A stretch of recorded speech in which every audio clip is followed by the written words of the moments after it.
If you remember well, when we introduced specific heats, Cp and Cv, for example, this allowed us to have a formulation of the variation in internal energy and the variation in enthalpy for an ideal gas. So we managed to write that for an ideal gas,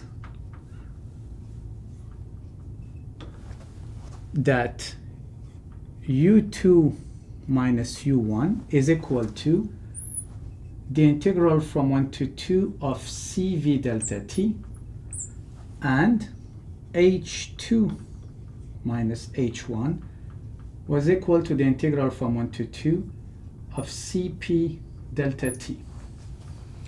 Now, the question we have to answer is, if we are given S2 minus S1, the variation in entropy, is equal to what?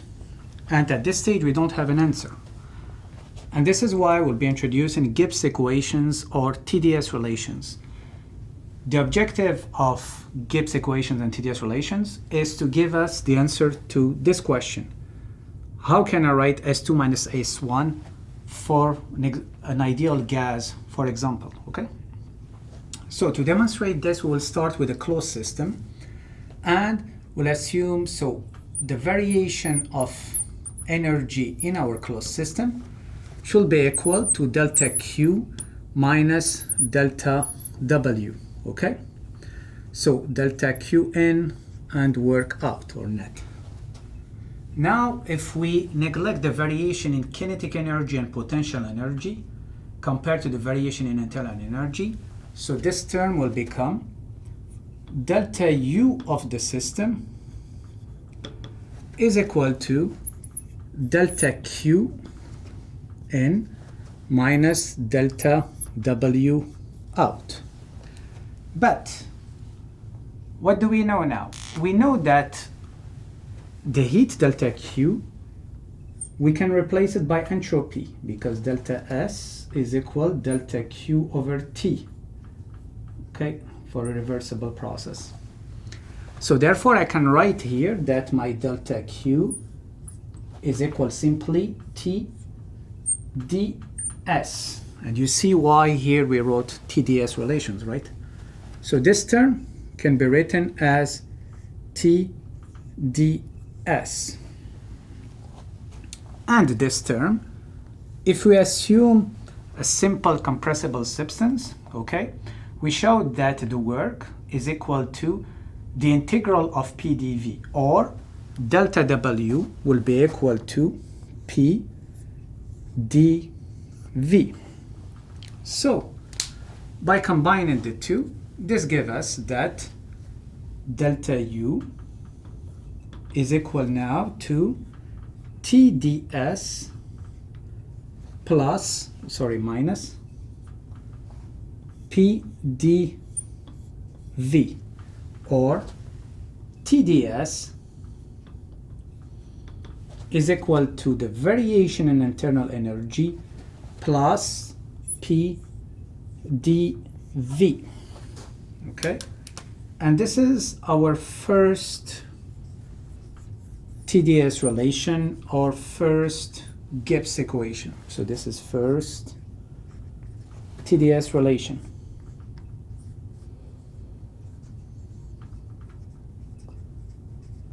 So it's telling us that now we can find the variation of entropy. So if I compute the integral, it will be S2 minus S1 is a summation of the variation in internal energy plus PdV. We can also use a second relation. So knowing that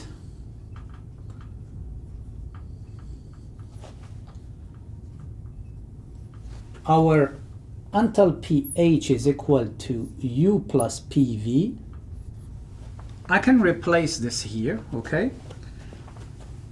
And I can write that U is equal to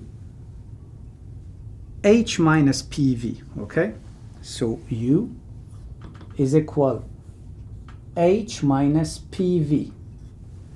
Now if I differentiate, delta U is equal to what? Is equal delta H minus PdV minus V dP, right? Because here I'm writing dVP, okay? So it will be PdV plus, in this case, VdP. That I can replace here, and you see that this term plus PdV with minus PdV will cancel out. And this will give me the second relation, which is Tds is equal to what? Is equal now to dH plus PdV minus PdV. So minus this term stays VdP. And this is our second relation. So second Tds relation.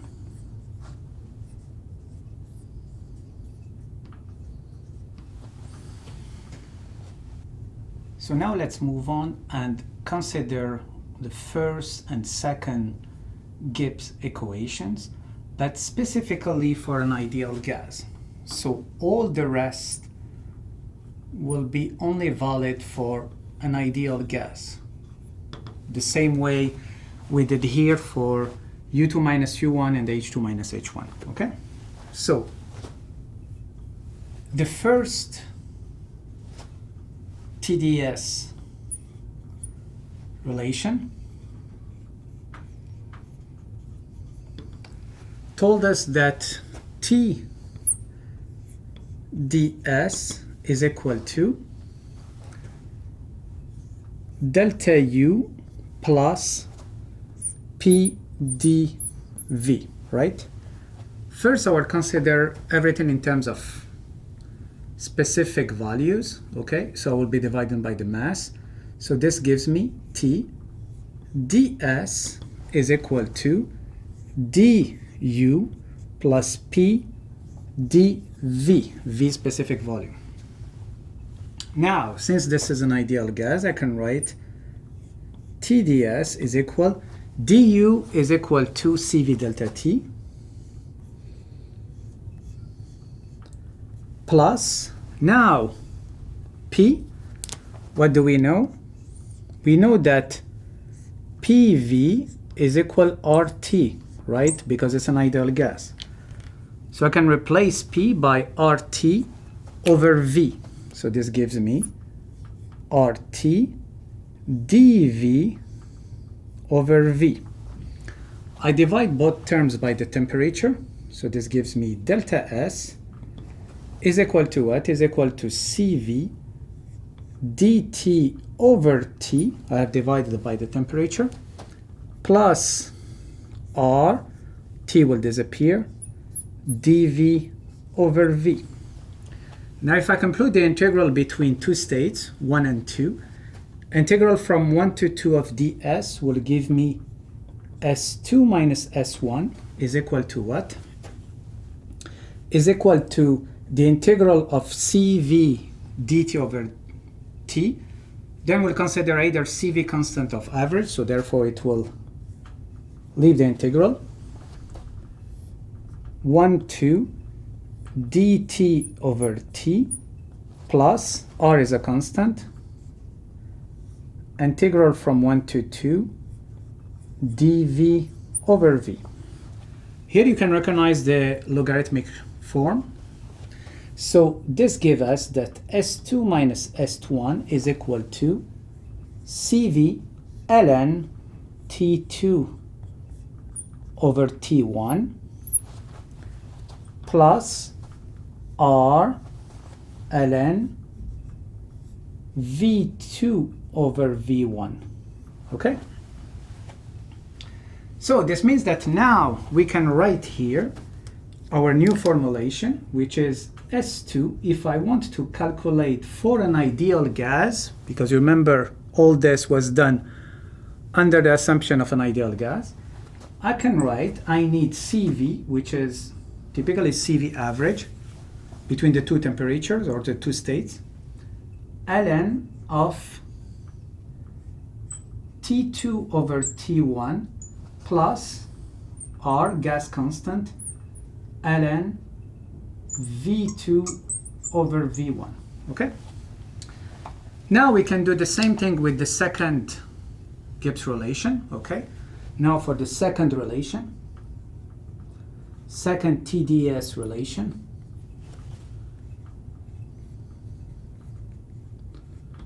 What do we have? We know that Tds, in this case, is equal to delta H minus V dP. Okay? What do we know? We know that delta H is equal now to Cp delta T instead of Cv delta T. And the same way here, since this is an ideal gas, we know that PV is equal to RT. So therefore our V will be equal to RT over P. Okay? And this will give us Tds is equal to Cp dt, okay, minus here RT dP over P. We follow the same process. We divide by temperature. T will disappear here. And then we'll compute the integral, giving us ds is equal Cp integral of dt over T minus R integral of dP over P. We end up again with the logarithmic form. And this will lead us to S2 minus S1 is equal to what in this case? Cp ln T2 over T1 minus, in this case, R ln, not V but P, P2 over P1. Okay? So, which means now we have two different ways to calculate delta S. So the second one is S2 minus S1 is equal to Cp ln T2 over T1 minus R ln P2 over P1. Okay? And you choose one or the other depending on if you have as input the specific volume for both states 1 and 2, or if you have the pressure for state 1 and state 2. Okay, and by doing this now, we're closing the loop, meaning that for an ideal gas, we know how to calculate the variation in internal energy, we know how to calculate the variation in enthalpy, but now, thanks to Gibbs equations and Tds relations, we know also how to calculate the variation in entropy between two different states.